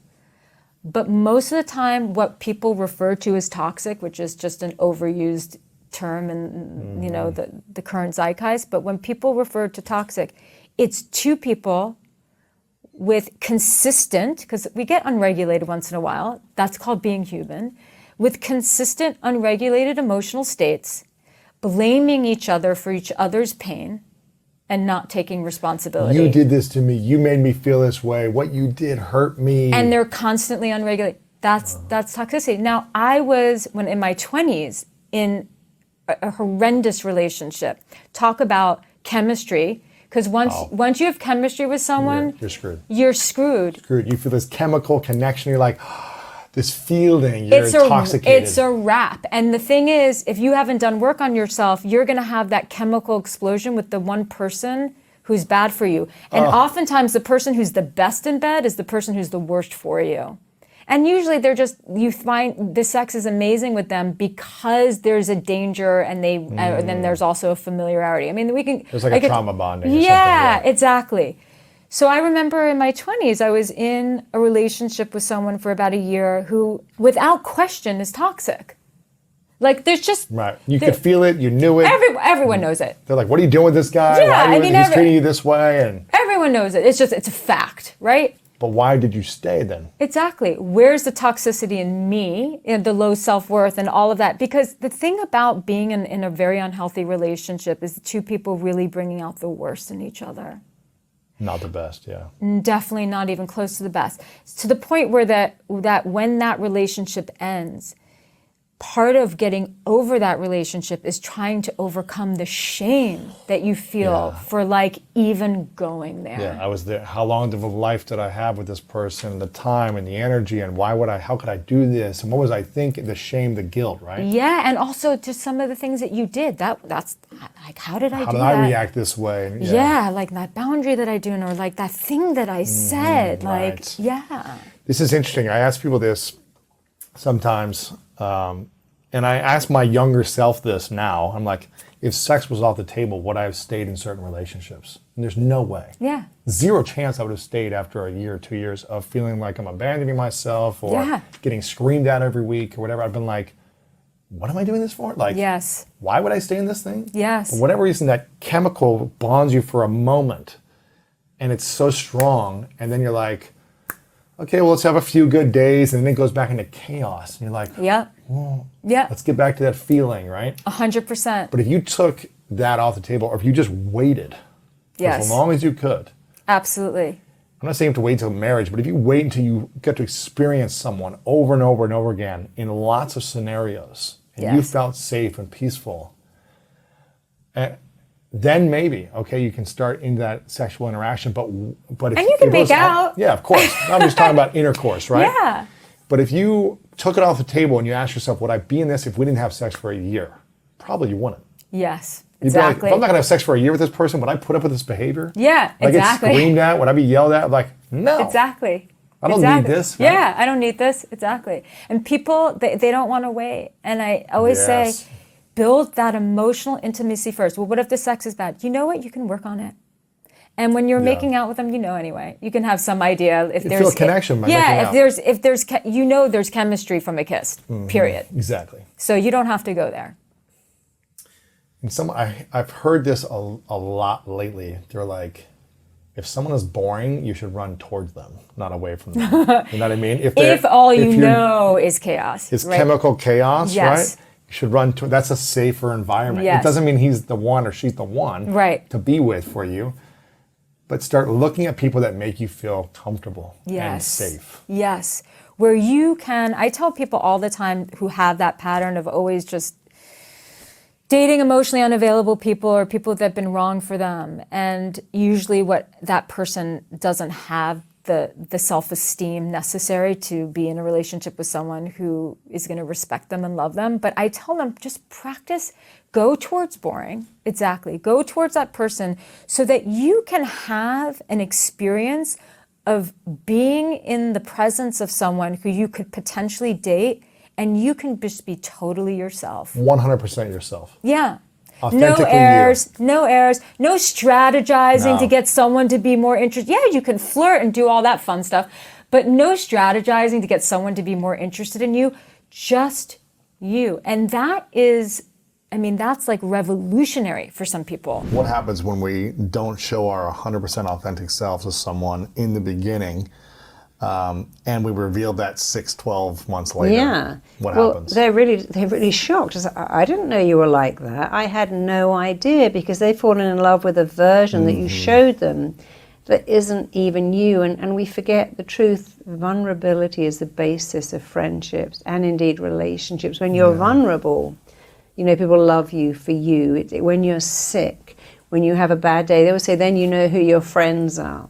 But if you pretend you're okay, I see that a lot with people who run a business, always pretend everything's fine. They never tell anyone they're lonely. And then we realize, like that great DJ who killed himself, was it Avicii? Avicii, yeah. Who never told anyone, I'm falling apart here. Was it not Bon Jovi? Who was it? Van Halen, Eddie Van Halen. There's so many people in the media who think, I've got to pretend I'm great. I can't say I'm lonely, I'm sad, I'm lost. They often let you know through their songs. Look at Prince. I mean, that's so sad that he was so lonely. Yeah. But they feel that if they tell us, we'll see them as weak and needy, when in fact the basis of friendship is, if you're vulnerable and I am, I like you because you're showing me who you really are. And I can love your very soul because I know you. But if I'm in love with an illusion, then it can't work because I don't even know who you are. Wow. How old were you when you started to realize that you were lovable? I think in my a long time, maybe, I remember when I was 18, I had this really lovely boyfriend, but he'd always say, you know, I love the way you look. And I remember saying to my mum, I haven't got a personality. I really believed I had no personality because I love your hair, I love your body. But I heard that I didn't have any character whatsoever, and that really bothered me.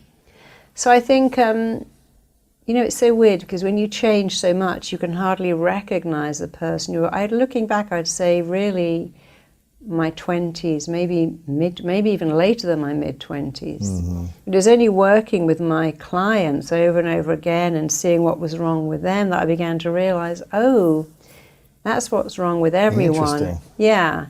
And I began to see all of my clients, they could only ever have one of three things wrong with them. What's that? Well, the first one was, I'm not enough. That was the biggie. Every client I saw, whether they were a nursery school teacher, or they worked in a store, or they were a billionaire CEO or a movie star, they all had the same thing. I'm not enough. And so I've got to earn love or buy love or keep being a bigger, better deal to get love. And that's so easy to fix. You just take the not out. I am enough. I always have been, I always will be. And you see, the lie is every day you tell yourself I'm not enough. You don't know you're doing it. You get up and go, look at me. I don't look right. I messed that up. I didn't leave enough time to get here. My kids aren't perfect. That client is annoyed. So every day, over and over again, you're telling yourself you're not enough. Yeah. And you just have to take out the not and go, I am enough. If I'm prepared to lie to myself every single day, over and over again, why not have a better lie? I'm enough. It doesn't have to be true. When people say, you know, my legs are the size of tree trunks. Well, clearly that can't be true. This is killing me. This is making me crazy. This is driving me insane. None of these things are true, but if you're prepared to lie, at least have a better lie. I have great coping skills. This is a challenge, but I've got it. I can rest at the weekend. I've got this. Right. I've got I have great coping skills is a great lie, because if you say it enough, it actually becomes true really you fast. to relax, Something I say a lot, you're never given anything that you can't cope with. Or if I got a lot on, well, I'll rest at the weekend. I can deal with this. I've got this. This is fine. This is okay. So the first thing wrong with people is always I'm not enough. And if you feel like that, remember, you weren't born with it. You're in great company. And just let it go because it's not true. The second thing wrong is this belief that I'm different so I can't connect. And that's kind of a modern day illness. You know, if you're in a tribe, you would connect because you'd know that you're all interrelated, you look the same. But this belief I'm different so I can't connect is Is it I can't connect or people don't understand me? No, it's when you connect by being the same. You know, we're primitive people, we connect by being the same. So if you're different, it's very hard to connect because you feel different.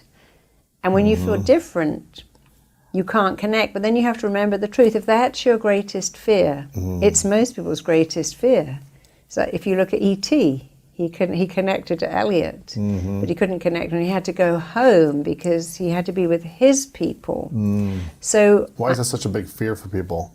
Of connecting. I'm different, so I can't connect. Well, isn't different good in a lot of ways? Like being unique and being different? Unique. Well, the answer is yes and no. When you're a little kid, you go, I like SpongeBob SquarePants, I like green pasta, I like Dr. Seuss, and we connect by being, I got a friend, and they like what I like. Gotcha. So when we're little, we connect by being the same. And our DNA understands that we are hardwired to find connection and avoid rejection, because that's how you make it as a child. You find connection, whether it's your little kitten clinging onto your leg, your dog wanting you not to leave the house, a baby holding on so tightly to mum. You understand the truth. If I'm connected, I will survive. And if I'm disconnected, I will die. Because, you know, imagine 100 years ago you couldn't produce milk for your baby, or 500 years ago. We understood that connection was what made us live, and disconnection killed us. Why every culture would practice banishment or isolation or marooning or casting out. So connection makes us survive. Especially as adults? Yeah. Okay, so we need to feel connected. Yeah, and if you listen to all those songs, I'll die if you leave me. My world is empty without you. I can't live I can't breathe without you. Okay. And to this day, you know, schools understand that. Someone trolls you, someone ostracizes you.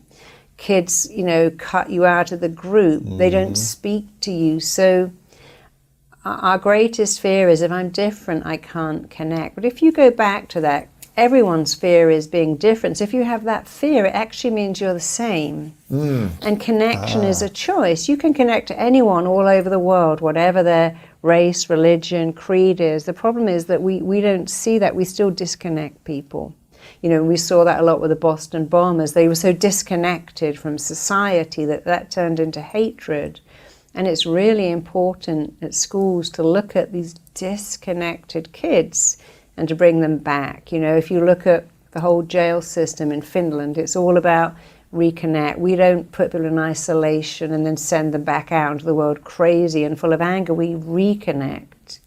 And so our greatest fear as humans is to be disconnected. So how do we reconnect if we feel like our friend group has pushed us away, our family has sent us away? And how do we feel connected if we are? Sometimes you've got to find a new group. I mean, you know, your family are just what I call your original family. You can have you know, first of all, you have your nuclear family, mum, dad, brother, sister, auntie, uncle, grandma. But then when you get married, they become your extended family. And so you can always create a family. So don't go back to the old tribe that hurt you and expect them to get better. I think a lot of our problems is I expect my mum suddenly to become wonderful. She was always mean and hostile, but I expect her to be kind and lovely. She's got old now. Aren't old ladies sweet? No, sometimes they're still cranky. A bitter, cranky person doesn't become sweet when they're 80.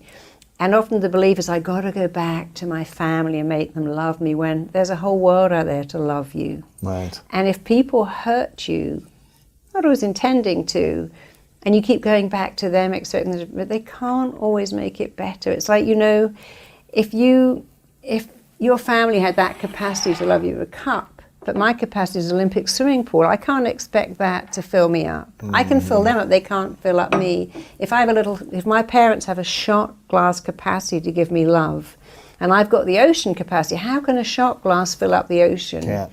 Stop going back to people that hurt you and there are people all over the world that will love you and fill you up. But we keep going back to the hurters, expecting them to make it better. They're often so hurt they can't. And they often do things like, well, you know, people like us, we don't have that. And look at those people, we're not like that. So I feel different. You know, if your dad was the town drunk, if you didn't have a dad and everyone else did, if you had money and everyone else didn't, or vice versa, we buy in very early to this, I'm different, and you're not different, you're the same. So you have to stop looking for what makes you different, because that's the confirmation bias. Whatever you look for, you're going to find it. I mean, I was a principal's daughter. I felt different the day I went to school, and my whole childhood, because my dad was the headmaster. And that was actually horrible. I realize now that was not a good thing. But I was always looking for what made me different. And then it became a self-fulfilling prophecy. I kept looking for it. Plus, you know, I could hypnotize people, and that made me feel even more different. And I had this kind of ability to work out what's wrong with someone really quickly. And that's both good and bad. It's actually good. But whatever you look for, you will find. Whatever you are moving towards, you'll get more of. If you look for why your head is killing you, or say, I'm a bit dehydrated, I'm going to drink some water, rub some lavender on my head, I'll be fine in 20 minutes. You've got to decide where you're going. And if you look for what makes you different, you will find it over and over again. But if you say, well, why don't I look for what makes me the same? We're all the same somewhere. Then you'll find that too. And it can be very hard if you're dealing with someone who's violent or aggressive or acting out. But if you can look for what makes you the same and not different, it really changes your life, because then you can't be disconnected. Right. And you can go all over the world. You can hang out with tribes. You know, my friend was in Rwanda with the gorillas, and actually, if you think you're like them, I did this thing of walking with wolves, and the first thing you must do is you have to crouch down. You mustn't bare your teeth. You can't wear wool. And the wolf comes up and it decides that you're a wolf. And then you go for a walk and it keeps rounding you back up. If you walk away, it takes you back into the wolf pack because it thinks you're one of them. And if you can make a wolf think you're one of them, or a gorilla, right, then of course you can do it with people. But you have to start from, I'm like you, you're like me, I'm the same as you, and I can connect with you somewhere, somehow. Yeah. Stop looking for what makes you different and look for what makes you the same, because it really is life-changing. The third thing that's wrong is such a sad belief. It's what I want isn't available. I want love, but I was abandoned when I was a baby. I want wealth, but I come from a family that never had wealth, so I can't have that. I want health. My whole family are overweight diabetics, so that's not going to happen. And if you want it while believing it's not available, that will block you. And so you have to decide it is available. It's available with bells on. Whatever you want is available. But we have blocking thoughts and limiting beliefs that really get in the way. And you have to go back again to the thought and change it. As women and as men, we grow up thinking, oh my God, I want that love story. You know, where's my guy? I need to find him. And then when you meet him, you do feel like, oh my God, he completes me. Or you make the other person my whole world.